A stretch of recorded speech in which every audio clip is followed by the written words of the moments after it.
Ladies and gentlemen, this is the second part of our interview with Alison Greene from It's Up to Us. Go check out her Substack.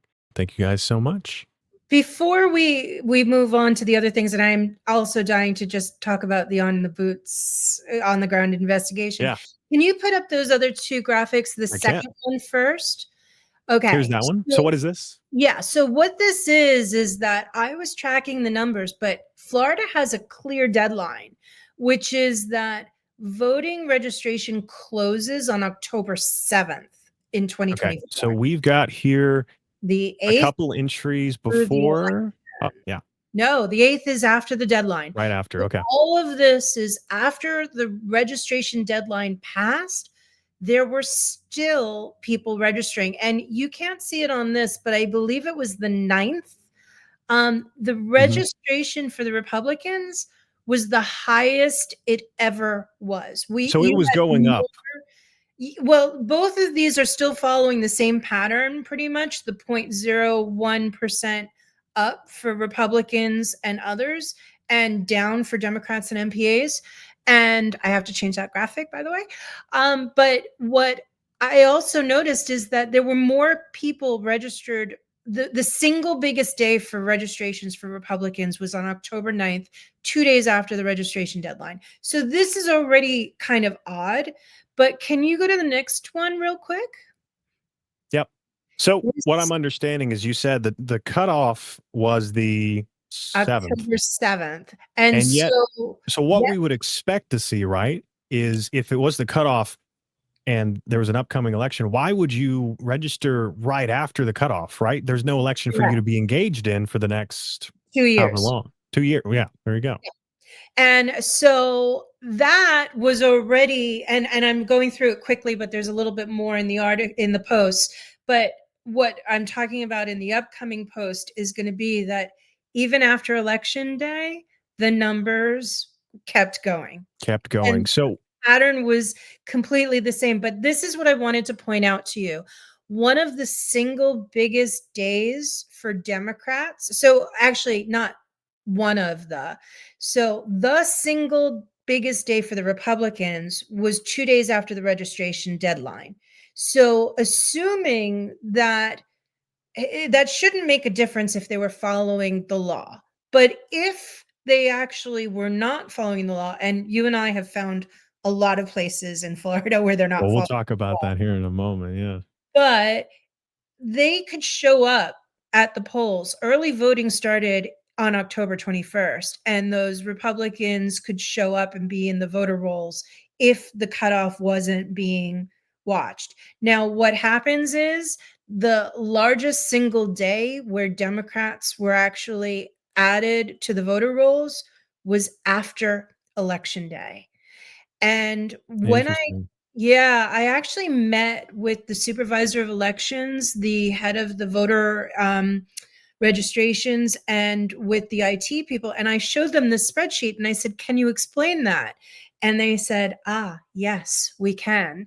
They said, "We had a lot," and this is now me as a citizen. So I'm not reporting this as a journalist. I'm just This is what bringing, you remember them saying. which was that they said we had large numbers of people showing up through early voting and after on election day saying that they were actually registered to vote, but we could not find their voter registrations in the rolls. So, and to their credit, I So let me, totally agree with this statement, but hold yeah, on, they said legally, if somebody shows up and they're not registered to vote, we can't allow them to they cast can't vote. a ballot. They can't vote. So what I'm actually pointing back to is that when we're told that the Russians could alter the voter registration data, that is how they suppress votes. If they have altered the data, then these people who are showing up and saying, I registered, and the supervisors are saying, well, we can't find your registration, so we can't allow you to vote. There's not much they can do to prove that they were registered at that point, and Wait, so they're so denied their vote. let me get this straight. Yes. So if this is a malicious compromise of the voter registration systems, and I, as a malicious actor, target the Democrats and I remove their ability to vote prior to the election, and I, mess with the registration, maybe add in voters that I want, maybe, what, it doesn't matter at that point. If I maliciously remove your ability to vote right before the election, there is nothing you can do to vote. You're not allowed to vote by law, even if it was illegally removed. And you're saying the effect we were seeing is that people showed up to vote, could not vote, and had to register right after the election. And I recall the same effects being raised in other places across the US. Pennsylvania, Center County, I believe, had people on the ground saying the same thing, where there was local college students where they show up to vote and they're not registered and Or they people can't are vote. told that they already voted when they hadn't. Right. Those are all ways that by altering the voter registration data, you are actually starting to minimize the vote for a preferred party. And what I can tell you is that the numbers support this, because I then saw this surge of Democrats who were showing up, who were being registered in the days and weeks after the election. After the And I election. was told it's because they showed up thinking that they could actually register. Now I And have a they, question for you, sure. and then we'll jump into the on the ground. I So had to get all of that out. Sorry. no, I'm sorry. What else did you have? No. Those three, I thought it was important to Yeah, no, show that's you great. the before registration Yes. deadline, after registration deadline, but before the election day, Yep. and And then after the election. post election day. It So go for it. so Yeah. so to summarize, it brings up the concern if there was a malicious compromise, the effects we're seeing would be the effects you were seeing if you were maliciously removing people. The thing that we don't talk about too much then is, are we concerned? I mean, we're concerned now, but if you can delete voters of certain demographics, if you can change stuff, well, can you not make voters? Oh, yeah. And so that's the thing we're going to talk about now. Yes. So really, I'd like to summarize for everyone what were the initial concerns before we did the on the ground investigations, right? So we had the active voter registration database for St. Lucie County Mhm. right after the election. So we knew who voted and where they lived, right? So what were some of the main flags we started finding, you found, and then we actually went and looked at? Okay, so I want everybody to understand the pressure was on because Nathan was flying to Florida so that, because I said to you, come see, let's test this out. I had actually done some door knocking myself and I had started to see some of these irregularities, and I just really wanted to go with you. So when you said, yep, I'm doing it, I'm getting on a plane, I'll be in Port St. Lucie, I was like, oh, okay. I better have some things to show It him. better be good, right? I better make it worth your while. So, what I actually did was I started looking at some of the precincts where we knew that things were off. And I started with, there were four in particular, but one precinct, um, of those four was one where, according to the numbers, we had 14 active registered voters based on what the state had put in their official records. But I had a public records request and I got the voter registration reports from straight in the system, and that same precinct, which was supposedly had 14 active voters, it actually had 30 voters. And so the state records didn't match the county's registration system. I And think we've then, brought this up a few times where why would the systems have two separate numbers in two different places? Why is the county tracking something different than the voter registration, company, right? yeah, I'm not sure that I can actually explain it that well here. So I'll put that one aside for the moment. That'll be for some follow-ups, right? That'll be, I want to think on that one a little bit before going in there. But what I can tell you is that the county records also showed, and one of the reasons we picked this first precinct to go to was that the county records showed that there were 23 votes cast and counted in this same county that the state said only had 14 voters. So you supposedly had 14 voters, but you had 23 votes counted. More votes More than voters. votes than voters, okay? And just to be clear, that one was very straightforward. That was the overall. There were only 14 voters and there were 23 votes. If you got down to a granular level, then in this county as a whole, there's 35, I think it was. Yes, 35 out of 61 precincts That had had, more votes for the president than they had voters. yeah, So, that's just one of the things. I think what people really want to hear about oh, so is, let's talk about the door the knocking. let's talk about the first location we went to. So set the stage. What Okay. happened? How did you So choose that address? So I looked at those four particular precincts, and that particular address happened to be nearby me, and I happened to know that it was under construction and it was a golf club community and a gated community, but it was still under construction at the time of both the registration deadline of October 7th, and it was also under construction at the time of the election. So what I did was I pulled up out of that was the precinct that had the 14 voters Right. but 30 votes, and I looked at some of the voters and I started to search the property records, and I found a number of places where the house was not completed at the time of construction. So I had, when you got into my car, I Yeah. handed you the folder, So and why we is that a big deal, by the way? Why, like, just lay it out there. Why is it a big deal that the house was under construction during that period when you would have to register? So, Okay, so before I was a writer and involved in politics, I also was a real estate professional. And I know that until you have a certification, an occupancy, a COO, a certificate of occupancy, until the building department has actually declared this is an occupied house, you can't even get mail, okay, delivered to right. a place that's under construction. And I know from having worked with developers, you can't even sell the place. So here it was. And I think that when you and I were talking, it was like, how do you actually even like register to vote at an address that doesn't even exist yet? I mean, you have to show, you're supposed to be able to show proof of residency. So I grabbed the folder, I had my sticky notes, and we pulled up to the very first place.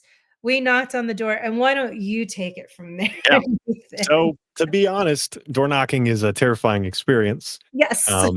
And almost every house in that area has some type of security system or camera. So, They but were yeah, pretty fancy houses too. yeah, they're very nice. It's a nice neighborhood. So Yes. we go up to the door, me and Allison. I think I've got a clipboard and a hat on, so I look more like, type of, a local, you know, Mhm. someone you would expect to knock on your door and ask about elections. Mhm. And knock on the door. A very nice couple opens the door, They were and really we nice. say, Yeah. "Say again." They were really, really They nice. were Yeah. really nice, and we say, "Hey, um, we're going around."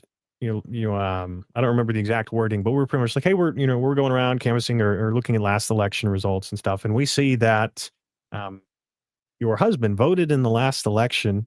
He's registered to vote here, and he cast his vote in St. Lucie County. Could you tell us a little bit about that?"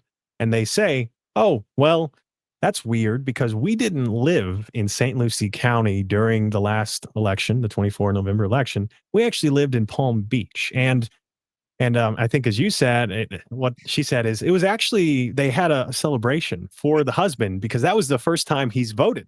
So they had a little party for him when he cast his vote They in the were all last election. clapping and standing up Yeah. for him, and that was so sweet, actually.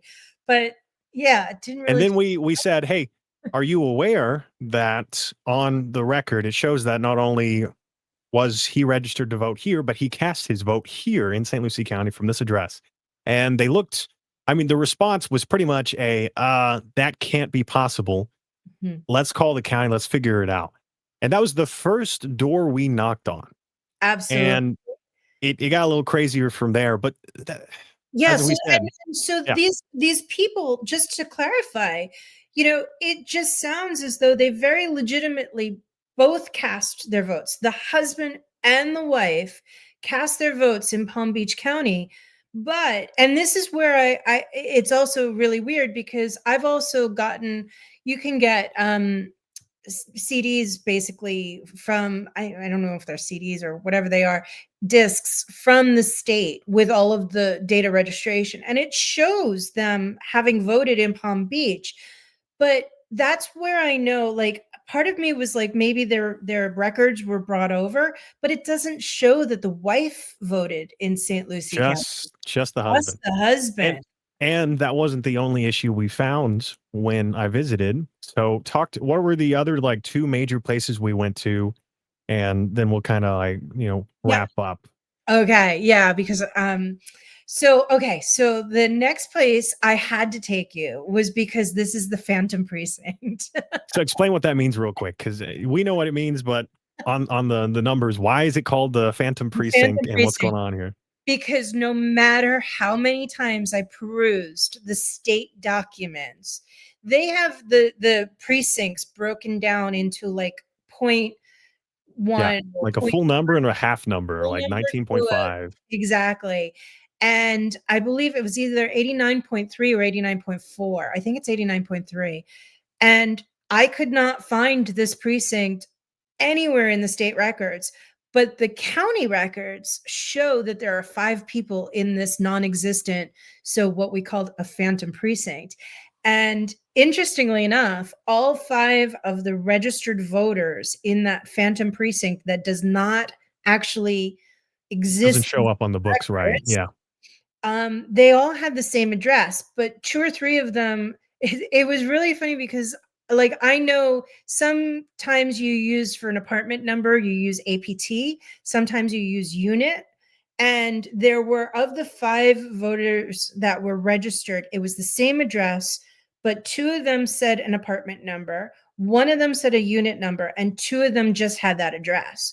So, we pull up to that address and Yep. go ahead, Nathan. What did we Yep. find? So and she was like, it's really interesting. I wonder what this is, and she'd already told me. We pull up and it is a UPS store with just the UPS at the top. And then there's a second story that it looks like, and it has like a facade. I don't know how you pronounce it. A facade. Facade. A facade. Facade. Blue, I think it's blue facade, and it looks like windows. And I'm like, all right, I look over, I'm like, okay, wait up.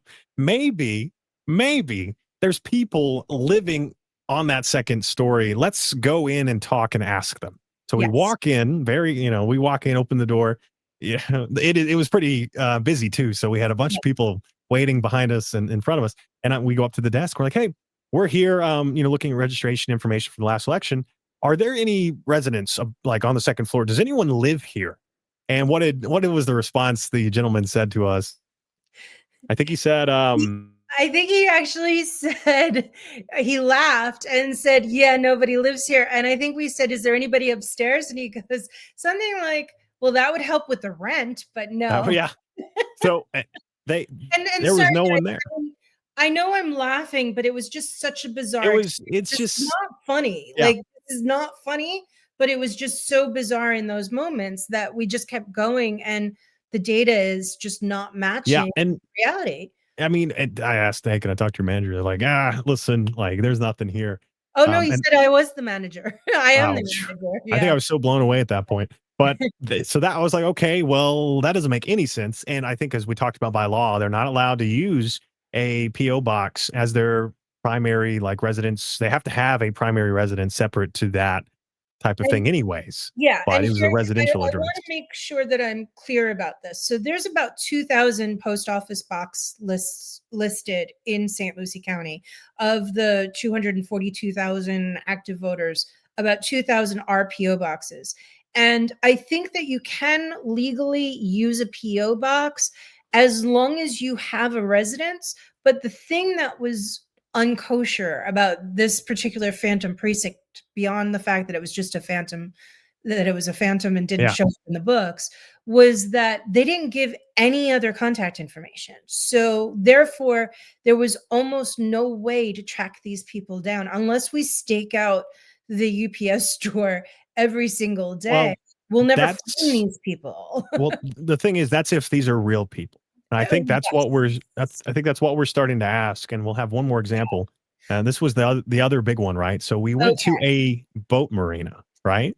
What flagged the boat marina for you? You saying the same thing, right? Multiple active registered voters in There were one at least 15 registered voters at one address. at one And I was address. like, either this is a really, really, really crowded house or there's something going on here. So we want to check it out. And so, yeah, go ahead and tell Yeah. them about the boat marina. Yeah. Pull up to a boat marina. My first thought was, well, maybe there's people living on houseboats here, right? Yeah. Maybe people can do this. I don't know the law at that point. I'm still a Yeah. little confused, but maybe it's plausible. So we go all the way to the back and go to the shop, or the little The office, the the store, the management office, yeah. office. Yeah. And when we go in, and there's a very nice lady in there, and we're She's like, really hey, cute. Yes. yeah, they're all very nice. Everyone's, I mean, but we pretty much say, hey, we're here. We're looking at voter registration for the last election. A little bit of an introduction, and then we said, so we have this list of active voters that are registered to vote here. We wanted to ask if you know who these people are, if they have boats here, if they live here, if they're getting mail here, and could we go through the list with you? And she said, oh, of course, let's do it. And I'll stop you right there though, because I think that one of the first questions we asked is, does anybody live here? And I remember her kind of laughing and saying something like, oh God, I hope not. And it wasn't that classy. I mean, it was just a boat. Yeah, it was a boat marina. it was just a boat marina. It didn't look like where people were living there, and we I didn't didn't see see any any super signs yachts. post I didn't see any super or yachts. houseboats or anything. So she kind of laughed and said, "Oh God, I hope not." But then we went through all of that. So yeah, keep going with Yeah. the I mean, list. we had a long list. I don't remember the official numbers. We had papers. We actually read the names off and filled them out. But I believe, I don't know the official count, but it was a substantial amount of those active registered voters. She did not know who they were, or they did not live there, or they may have lived in adjacent counties and left the county. So it just brought up the concern of, why are all of those people showing up as having voted and having been registered in one address? And is that indication of a bigger problem? Yeah, and just to go through the numbers, I'm pretty sure it was 15 voters who were registered there, and I want to say it was about half that she knew the names of, half she didn't. And of the half that she knew, some of them she said, "Oh yeah, he moved, a couple of years ago, or he lives in the next county now, so he doesn't house his boat here anymore." So she might have known them, but it didn't mean they were there. And of that boat marina where there were 15 registered voters, the county record showed 11 votes were cast and counted from those people. Yeah. So yeah, that So yeah, the are those real voters?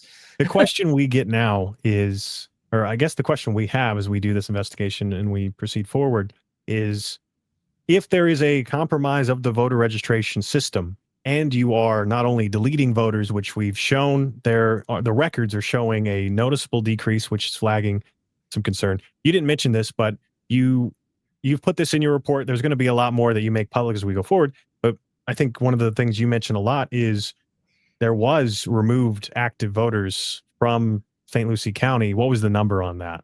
Yeah, so I'll go through the numbers real quick. The official records from the state were showing that there were 242,966 active registered voters. So when I asked for the county report of all active registered voters, I expected to get Right. 242,966. From your information request. But from the public records request, I got the full list of active registered voters, and it was 217,625. So, and I'll just do real quick math. So if I get anything wrong, please don't shout me out. I But don't do um, math live. That's, I you know, know I'm taking a real risk here, but I think that it wound up being that there were approximately 25,319 who were not accounted for. But there are very strict laws about taking people off the rolls. And we were able to identify about 1,000 people that were showing up on the state records as having been removed from the active registered voter list, which left approximately 24,300. And I will tell you right now that when we did the math, it wound up being that 10.08% of the voters were not accounted for. So when US intelligence in 2018 said, okay, they can take out 1 in every 10 voters, the public records requests in we're seeing, 2024, yeah. we're seeing 1 in 10 voters unaccounted for. Yep. And as you said, there's no paper trail that shows why those were removed. They should have Which been is illegal documented. because Right. it absolutely, both They by have to document them. federal and state law, they have to keep records. I mean, how do we audit something if you have Yeah. There's no, 10% of the voters yeah. just vanished and there's no records? So we've got, as you said, we've seen time and time again data that suggests that there was removal of voters. We've, as we talked about on the ground, we've seen instances of potentially voting for people who may not actually be eligible to vote, may not be in the counties, may not exist. We don't know. And as we've talked about, the voter registration data changes raise red flags for not being, potentially not being humans that are actually interacting with the system, and changes are occurring that are just too consistent. And it just brings up the concern of what can we do about it, right? What can we, where can we go from here? And let me just be clear. So I mentioned the 1 in 10 vanishing voters, which is an example of deleting voters. But the voter registration numbers that I showed you on those graphs, it was actually showing that 0.01% were being added and 0.01 were being deleted. And the massive number of registered voters happening after election day, according to the supervisor of elections, was because they showed up and their They votes, were removed they or were weren't eligible. removed. Yeah. So we've got examples of adding, deleting, and altering data, which is exactly what was warned Which about. was exactly what they said the capability of the malware was in their And investigations. yes. So what can we do about it? Yeah. So What's next? okay. So first of all, you've been teasing it, but I'm so excited to be working with you on lawsuits. And we're still working strategically on how to maximize what we do legally. But I think there's so many other things that we can do. And part of the reason we're exposing all of this is because we want, we, I think that this is something that is not necessarily in the public consciousness, and people are not recognizing how voter registration records can be so crucial to potentially election outcomes. And I think it's a case of once you know what to look for, you're better equipped to look for it. And we've talked about a number of different ways that we're hoping to roll out actions that people can start to look for these anomalies and issues prior to 2026 so that we can protect our elections going into the midterms, as the midterms are happening, and directly after. That Yeah, would be I think the main thing is as things progress, um, as you said, there's initiatives that can be had to do this types of investigations all over the place. So I know it's up to us. Your Substack, you've got a website. I think you'll have up eventually, um, eventually, yes. and that's how people who want to be engaged in helping do that level of the work can go and support the ETA. We're going to keep putting out. We have, as I mentioned in this, we have a second look at the registration info that you've brought up, right? You talked about changes. Well, we've mapped those changes and we have visuals for them to show is it weird or not. But also not only that, right? We've got the same type of statistical analysis flagging the same concerns, Mhm. and pending legal action, both for, Florida, as you said. We'll figure out the best ways to leverage that. But there is other legal action that the ETA is conducting elsewhere that will be hopefully public very soon. And I feel like the thing that most people need to be ready for as we Mhm. go forward, right, is if there's a compromise of our systems, which everything we have at this moment, everything we've made public and everything we've not made public, both on your end, on my end, the ETA, it all points to a serious concern that the systems are compromised, that they have been used to change outcome of elections in certain places, if not, across the board, and that we cannot rely on these systems going forward without investigations and change. So, really, my call to action, I think your call to action as we go forward, is we need investigations. We need Absolutely. we need the states in other places. If you're using these systems, right, as you've called out, um, a lot of the other states use some of the same systems Florida is using. And if they're using those systems, and the ETA at this point, we've reached out independently and we'll keep reaching out to some of these state officials with data, private information, and analysis we've not made public. We send them directly to the governor and secretary of state or the attorney general. I hope that as we go forward, that some of these states are going to come to the table and Mhm. help do these investigations in their own areas. And then it's going to get much easier to understand not only did this happen, but what can we start doing about it, and how can we start preparing right now for the midterms and intermediary elections, because we can't wait much longer to investigate, and we can't wait much longer to start doing something about it.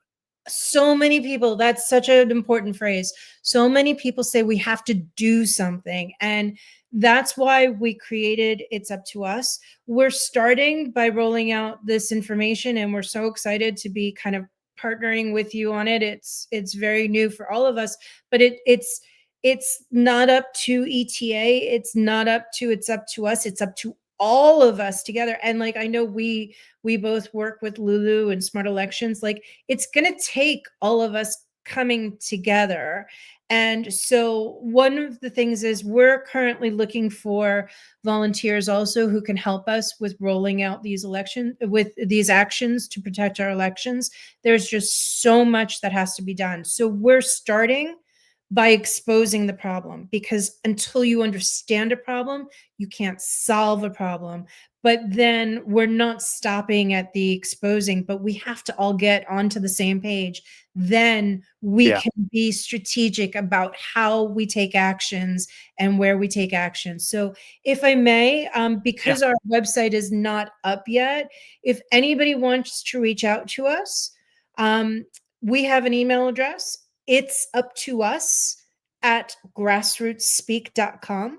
So if anybody wants to volunteer or help to build the investigative arm of what we're all doing, I work with ETA regularly. We're all kind of building resources to protect the midterms. So please feel free to reach out to us. It's up to us at grassrootsspeak.com is the email.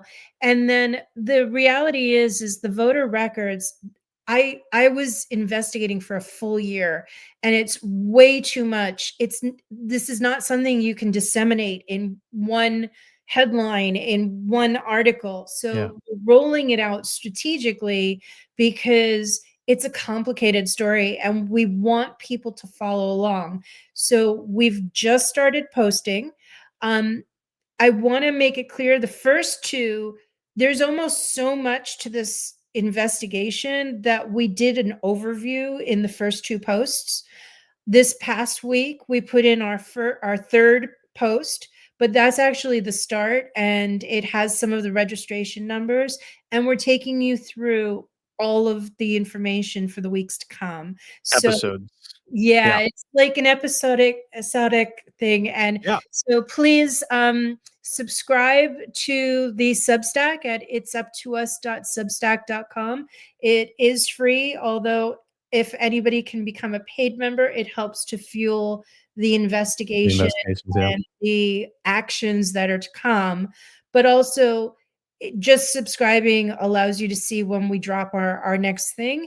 And please, we kind of touched on it, but it's so hard to get the word out about the elections and what's really going on. So share I was on Jessica Denson's thing. We're sharing Jessica's videos, share Nathan's ETA videos, but also come on to the Substack and share our posts, because we need to have an army of citizens to help spread the word, because social media is maybe working against us A little tough right now. But yeah, we'll have it's my goal as well to, this won't be the only time we have this conversation. There'll be more stuff we'll cover. You've got more to release with your episodes. DT has got more data to release. And really to close things out, I think you keep bringing it up. We're going to keep hammering this home.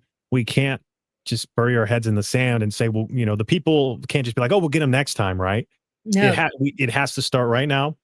And the only way we're going to know if there's a problem is to investigate it, to figure out what the problem is, and then you can make effective change. So here we are. Perfect opportunity. What do they say? The best time to start is right now. So a year before the midterms too. Yeah, it's a year before the mid. It's felt like a year. That's for sure.